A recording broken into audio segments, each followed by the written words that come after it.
America से आने वाली फ्लाइट एयरपोर्ट पे लैंड होती है। एयरपोर्ट में मॉडर्न ड्रेस पहनी शारदा और अनामिका अपना हैंड बैग लेकर बड़े ही स्टाइलिश तरीके से चल के आ रही होती है और उन दोनों के पति प्रसाद और रमेश लगेज बैग लेकर खींचते हुए आ रहे थे। चारों एयरपोर्ट से बाहर निकल आते हैं, फिर एक जगह खड़े होकर, शारदा वो आ रहा है क्या? आ रहा है, आप जरा शांत रहिए। पिताजी, जब माँ ने फैसला लिया है तो समझ जाइएगा कि उन पे माँ को कितना भरोसा है। पिताजी, और मुझे तो उस आदमी पे बिल्कुल भरोसा नहीं है। माँ, तुम्हें वैसे भी वो फेसबुक से ही मिला था ना। जब उसने कहा कि फायदे का व्यापार होगा तो हम अपने विदेश के सारे जायदाद को बेचकर इंडिया आ गए। कोई बात नहीं, आप ज्यादा परेशान मत होइए। शारदा चारों तरफ देखने लगती है। अचानक से कार के बाहर नजर आता है एक कार्डबोर्ड में लिखा हुआ है वेलकम शारदा। एक हाथ में फूल का बुके लेके सुदर्शन नाम का एक आदमी खड़ा है। सुदर्शन को देखते ही शारदा, वो देखिए सुदर्शन खड़ा है, चलिए चलते हैं। शारदा के कहने पे सभी लोग सुदर्शन को देखते हैं। सभी लोग गाड़ी की तरफ चल के जाते हैं। जो बैग प्रसाद लेकर आ रहे थे, सुदर्शन को लगता है कि जरूर वो बैग पैसों से भरा हुआ है। जैसे कहा था, इन्होंने विदेश के सारे जायदाद को बेच के पैसे लेके इंडिया आ गए रहने के लिए, व्यापार करने के लिए, वो भी इतने पैसे लेकर। जैसे मैंने सोच रखा है, इन्हें बुद्धू बनाकर इनके सारे पैसे लेकर भाग जाऊंगा। सोच ही रहा था कि शारदा अपने परिवार के साथ सुदर्शन के पास आके पहुंचती है। उन्हें देखकर, welcome to wonder city madam. Sharda को वो बुके देता है। देखकर शारदा बहुत खुश होती है। ओहो सुदर्शन, थैंक यू। आइए मैडम, मैं गाड़ी तैयार रखा हूँ, चलिए घर चलते हैं। सभी लोग गाड़ी में जाके बैठते हैं। गाड़ी आगे बढ़ने लगती है। गाड़ी चलाते हुए सुदर्शन फोन पे बातें कर रहा होता है। चक्री, मैडम और उनके पूरे परिवार विदेश से इंडिया आ चुके हैं। रुको, पूछ के बताता हूँ। मैडम, आप रुपया देंगे या डॉलर? कैश दोगी सुदर्शन? वो कैश लाया है चक्री, बस तुम बंदोबस्त करके रखो। कहने के बाद वो गाड़ी को तेजी से चलाकर जाने लगता है। वंडर सिटी में अन्नपूर्णा स्वीट्स नाम का एक बहुत बड़ा सा बिल्डिंग था, बहुत फेमस। मालकिन अन्नपूर्णा थी। वो अपनी कर्मचारी के साथ काम कर रही थी। देखिए, जो मिठाइयाँ हम बनाते हैं मार्केट में उसका बहुत डिमांड है। देश से विदेश से उसके लिए बहुत ऑर्डर्स आते हैं। हमें और काम चाहिए, पर आपको भरोसा रखना होगा। अगर आपको लगता है कि वो काम करेंगे तो उन्हें मैं ले आऊंगी, मैं बात करूंगी। मालकिन, मेरे घर के पास एक औरत है, पर कह रही है कि अपने साथ वो अपने बेटे को भी लाएगी। पहले उससे कहो एक बार आके वो मुझसे बात करे। कहकर वहाँ से वो चली जाती है। सुदर्शन सभी को लेके गाड़ी में बैठाकर फार्म हाउस चला जाता है। वहाँ शारदा, प्रसाद, रमेश, अनामिका सभी जाके सोफे पे बैठते हैं। चक्री सभी को लाके जूस देता है। सभी लोग पीते हैं। सभी लोग बातचीत कर ही रहे थे, तभी वहाँ पे चक्री आके कहता है, मालकिन, ये इस घर के कागजात है और जो व्यापार आप शुरू करने जा रहे हैं उसका हिसाब। इस तरह वो उसे कुछ कागजात देते हैं। शारदा पढ़ के उसमें साइन कर देती है। अनामिका भी पढ़ के साइन कर देती है। अब कोई चारा नहीं था, इसलिए बाप बेटा भी साइन कर देता है। शारदा उन्हें अपना लगेज बैग दे देती है जिसमें पैसे रखे हुए थे। देखकर सुदर्शन और चक्री बहुत खुश होते हैं और पैसे लेकर वहाँ से चले जाते हैं। अगले दिन एक गाड़ी से वहाँ पे दिवाकर आते हैं। शारदा मैडम, आपने इस गाड़ी को भाड़े पे लिया है, अगर पैसे देते हैं तो हम चले जाएंगे यहाँ से। सुनकर सास बहू बड़ा आश्चर्य हो जाती है। शारदा, सुदर्शन को फोन करो। सुदर्शन को वो फोन लगाती है, पर सुदर्शन का फोन ऑफ आ रहा था। कोई चारा नहीं था, इसीलिए वो दिवाकर को पैसे दे दी। दिवाकर पैसे लेकर गाड़ी से चला जाता है। सास बहू दोनों ही उदास चेहरा लेकर सोफे पे बैठी थी। उन दोनों को रमेश और प्रसाद डांट रहे थे। तब तक उस फार्म हाउस के असली मालिक पुरुषोत्तम वहाँ आते हैं। मैडम, आप अभी तक यहीं पे हैं? सुदर्शन ने कहा था कि आप सुबह चली जाएंगी। कोई बात नहीं, काफी देर हो चुकी है, आप लोग जा सकते हैं। उसकी ऐसी बातें सुन के वो फिर से बड़े आश्चर्य होते हैं। पुरुषोत्तम जब बात कर ही रहे थे, तभी सब एक एक करके सुदर्शन को फोन लगाने लगते हैं, पर चाहे कोई भी फोन करे, सुदर्शन का फोन स्विच ऑफ आने लगता है। वो समझ जाते हैं कि सुदर्शन ने उन्हें धोखा दिया है। अब चूंकि कोई और चारा नहीं था, इसीलिए सामान लेके वो सड़क पे आ जाते हैं। प्रसाद गुस्से से कहते हैं, मैंने और बेटे ने कितना समझाया था, एक फेसबुक से मिला आदमी पे इतना भरोसा मत करो। अब देखो क्या हुआ, हम सभी को सामान लेके सड़क पे आके खड़ा होना पड़ा। अब देखो रास्ते के लोग भी हमें कैसे देख रहे हैं। इस तरह से कहने पे सास बहू बिना कुछ कहे बस अपना सर झुका के खड़ी रहती है। वो रोने लगती हैं। अब तुम ही लोग बताओ, हम इस शहर में कैसे रहेंगे, क्या करेंगे? कोई चारा नहीं पिताजी, हमें कुछ काम करना पड़ेगा। बात कर ही रहते तभी एक पेपर का टुकड़ा उड़ता हुआ उनके पास आता है। उस कागज को पकड़ के रमेश देखने लगता है। लिखा हुआ था कि नौकर की जरूरत है। देखकर रमेश खुश हो जाता है। पिताजी, अन्नपूर्णा स्वीट्स में हम काम करेंगे, वहाँ मेल फीमेल नौकर की जरूरत है। काम करने वाले दंपति को वो एक कमरा भी देंगे। हम वहीं चलते हैं पिताजी, क्या कहते हैं? क्या राम, इन मॉडर्न कपड़ों में हम मिठाई की दुकान में जाके मिठाइयाँ बनाएंगे? वो नहीं कर सकती। नहीं जाना है तो बैठकर भीख मांगो, मैं और बेटा जा रहे हैं। प्रसाद और रमेश फिर वहाँ से चले जाते हैं।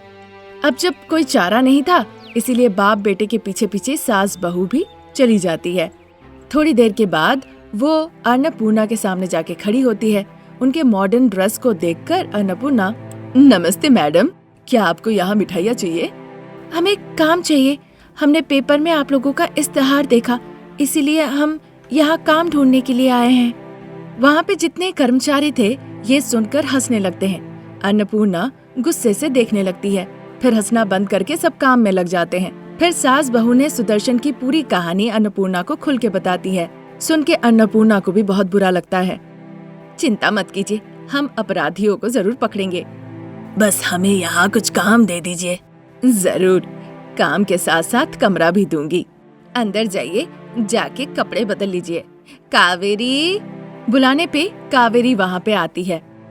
कावेरी, इन्हें पूर्व दिशा की ओर का कमरा दिखा दो और उसी के साथ सास बहू को कैसे रसगुल्ला बनाते हैं वो भी दिखा दो और बाप बेटे को पैकिंग दिखा दो। कहकर अन्नपूर्णा वहाँ से चली जाती है। कावेरी उन्हें ले जाकर कमरा दिखाती है। उन्हें कमरा बहुत पसंद आता है। उस कमरे में रहकर वो कावेरी से रसगुल्ला बनाना सीखने लगती हैं। कावेरी की बातों को ध्यान से सुनकर वो बहुत अच्छे से रसगुल्ला बनाने लगती हैं। प्रसाद और रमेश पैकिंग के काम में लग जाते हैं। इसी तरह दिन निकल रहे थे। कुछ ही दिनों में सास बहू बहुत अच्छा रसगुल्ला बनाने लगती है, जिनका मार्केट में बहुत डिमांड होता है, जिस वजह से अन्नपूर्णा के दुकान में बहुत ऑर्डर्स आते हैं। फिर एक दिन पैसे लेकर अन्नपूर्णा सास बहू के पास जाकर कहती है, किसी को नहीं लगेगा कि तुम लोग सास बहू हो, सभी को लगेगा तुम लोग बहनें हो। बड़े ही अच्छे से तुम लोग एक दूसरे की बातें सुनती हो, एक दूसरे को सम्मान करती हो और मिलके रसगुल्ला बनाती हो। ये सब आप ही की कृपा से है जी। आप लोग जो रसगुल्ला बनाती है, मार्केट में उसका बहुत डिमांड है। ये कुछ पैसे है, इन्हें रख लीजिए। आप लोगों ने जो मेहनत की है उसी का फल है ये। उनकी बातें सुन के शारदा अनामिका खुश होती है और उनकी आंखें भर आती है। प्रसाद और रमेश भी बहुत खुश होते हैं। अन्नपूर्णा जी, हमारी एक ख्वाहिश है, क्या आप पूरी करेंगी? जरूर शारदा, बताइए क्या बात है वो? हम चाहते हैं कि बाहर जाके हम सास बहू के नाम से रसगुल्ला सेंटर शुरू करें। आपका आशीर्वाद चाहिए। जरूर अनामिका, जो महिलाएं आगे बढ़ना चाहती हैं मैं उनका जरूर सहयोग करती हूँ। तुम लोग सारा इंतजाम कर लो। कहकर अन्नपूर्णा वहाँ से चली जाती है। शारदा अनामिका एक दुकान भाड़े पे लेकर अच्छा दिन देख के वो अपना व्यापार शुरू करती है। दुकान का नाम सास बहू स्वीट शॉप रखती है और अन्नपूर्णा को रिबन कटिंग के लिए बुलाती है। उस दिन से सास बहू दोनों मिलकर रसगुल्ला बनाने लगती है।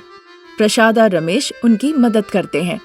इसी तरह दिन निकलने लगते हैं और सास बहू रसगुल्ला का व्यापार करके खुशी खुशी अपना जीवन बिताने लगती है। ये थी आज की कहानी। नई कहानी लेकर फिर हाजिर होंगे। नमस्कार। घर के बाहर आंगन में बर्तन, टूटे हुए सामान इधर उधर पड़े हुए थे और वहीं पे उम्रदराज शारदा और प्रसाद बेंच पर बैठ के रो रहे थे। हमारा एकमात्र बेटा रमेश काम काज ना करके बस उसे नशे की लत है और हर जगह उधार लेकर भाग गया है। जब लोग यहाँ आकर पैसों के लिए लड़ रहे थे, हमने अपनी मेहनत की कमाई की जमीन को बेचकर सारे उधार चुकता किए। तभी भी अपने सारे उधार के बारे में बता सकता था, हम उन्हें भी अच्छे से चुका देते। उसकी अपनी 2 बेटी, पत्नी, हम जो उसे पैदा किए सबको छोड़कर वो चला गया। पता नहीं कहाँ है, वो कैसा है। इसीलिए तुम माँ हो। आप भले नाराज हो, लेकिन स्नेह ममता का क्या करूं?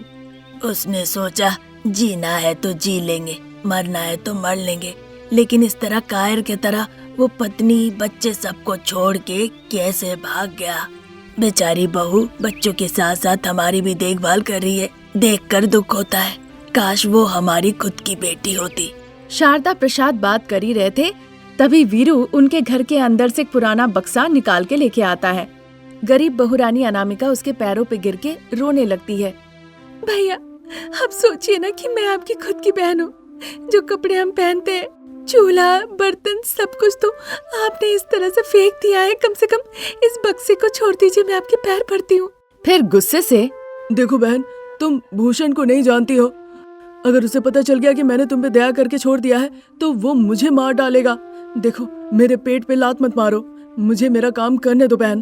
भैया, उस बक्से में मेरे परिवार की तस्वीर है, कम से कम वो मुझे लेने दीजिए, बाकी आपके हाथ में। ठीक है, ले लो बहन। इस तरह कहने पे अनामिका उठ के खड़ी होती है। वीरू सारा सामान उठा उठा के फेंक रहा होता है। शारदा प्रसाद बैठ के रो रहे थे। भूषण अगर हमसे हमारा घर भी छीन लेता है तो हम क्या करेंगे, कहाँ जाएंगे? हम तो बुजुर्ग है शारदा, रास्ते में भी जाकर रह सकते हैं, लेकिन दो दो बेटियां लेकर बहू कहाँ रहेगी बताओ। ऐसा वो सोच ही रहे थे, तभी भूषण स्कूल बैग टांगी हुई दो दो बच्ची भाव्या और राधा दोनों को साथ लेकर घर आता है। उसे देखते ही शारदा प्रसाद अपना आंसू पोंछकर उसे नमस्ते करते हैं। उधर घर के अंदर अनामिका अपने परिवार की तस्वीर को देखकर आंसू बहा रही होती है और उसके आंसू रमेश की तस्वीर पे गिरता है। आपने गलती की और घर छोड़ के भाग गए। चाहे भला या बुरा होता, आपको हमारे साथ रहना था। मैं नौकरानी का काम कर लेती 2-3 घर पे और आप लोगों का ख्याल रख लेती ना। जब वो इस तरह रो रही थी, उधर बाहर शारदा, अनामिका बहू, भूषण जी घर पे आए हैं, जरा बाहर आना। बुलावा सुनकर अनामिका अपना आंसू पोंछती है। जल्दी से बाहर निकल आके वो भूषण जी को नमस्ते कहती है। अपनी दोनों बच्चियों को भूषण जी के साथ देखकर वो घबरा जाती है। देखो अनामिका, तुमने मुझसे एक मौका मांगा था। तुम्हारी इन दोनों बच्चियों को मैं अपने घर का नौकरानी बना के रखूंगा। अगर तुम तैयार हो, फिर मैं भी मौका देने के लिए तैयार हूँ। सुन के अनामिका को गुस्सा आता है। भूषण जी के पास से अपनी दोनों बेटियों को खींच के अपने पास ले आती है। नहीं मालिक, आप हमारा घर ले लीजिए, हम इस घर को छोड़ के अभी के अभी चले जाएंगे। हम कहाँ जाएंगे बहू? कहीं भी चले जाएंगे बाजी, पर इस गांव में नहीं रहेंगे।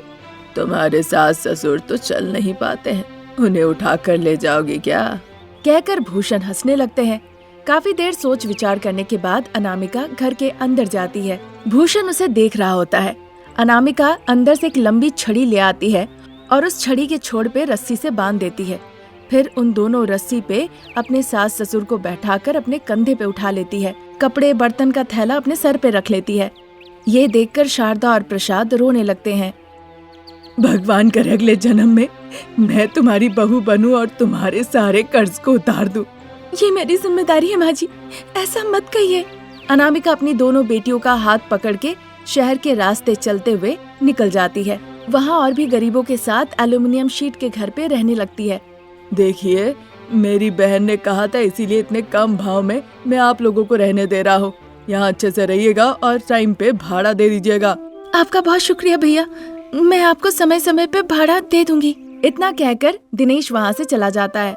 एक रात शारदा बच्चे जमीन पे सो रहे होते हैं। साड़ी के आंचल में बंधा हुआ पैसे को लेकर अनामिका गहरी सोच में सोच रही होती है। बच्चों के लिए मैंने कुछ पैसे जमा रखे थे, वो सारे पैसे ऐसे ही निकल गए। अभी भी उन्हीं पैसों से घर का खर्च चल रहा है, लेकिन इन बच्चे पैसों से अब मुझे कुछ काम करना होगा, अनामिका सोचती है। फिर अगले दिन अनामिका बच्चों से कहती है, भाव्या, राधा, अब से तुम लोग स्कूल नहीं जाओगी, कुछ दिनों के लिए घर पर ही रहोगी और दादा दादी का ख्याल रखोगी। लेकिन आप कहाँ जाओगी माँ? मुझे काम पे जाना होगा ना बेटा, जीने के लिए तो हमें पैसे चाहिए और पैसे कमाने के लिए काम करना होगा, इसीलिए मैं काम पे जाऊंगी बेटा। ठीक है माँ, तुम सावधानी से जाना और लौट कर आना। मैं और दीदी घर पे रहकर दादा दादी का ख्याल रखेंगे। अगर भूख लगी तो खाना देंगे, प्यास लगी तो पानी देंगे और बाथरूम जाना हो तो ले जाएंगे। कहकर अनामिका खुशी खुशी काम ढूंढने के लिए घर से बाहर निकल जाती है। वहाँ एक होटल में काम के लिए पूछती है, पर उसे काम नहीं मिलता। एक दुकान पे भी पूछती है, पर वहाँ पे भी नहीं मिलता। घर घर जाके काम ढूंढती है, पर वहाँ पे भी नहीं मिलता। इस वजह से दुखी होकर एक पेड़ के नीचे आकर वो बैठती है। वहाँ सुधीर और चंदू नाम के 2 आदमी को वो बात करते हुए वहाँ से जाते हुए देखती है। बाप रे, इतना दूर आके सब्जी ले जाना कितना तकलीफ का काम है। कोई चारा भी तो नहीं है। हमारे इलाके में आसपास में कोई होटल भी नहीं है, तो क्या किया जाए। उनकी ऐसी बातें सुन के देर न करते हुए अनामिका जल्दी से उनके पास जाती है। उनसे बात करके पता चलता है कि वो उसी इलाके में रहते हैं। अगले दिन से ही अनामिका स्वादिष्ट सब्जी बनाती है और शारदा करी पॉइंट नाम से एक करी पॉइंट शुरू कर देती है। व्यापार अच्छा चलने लगता है।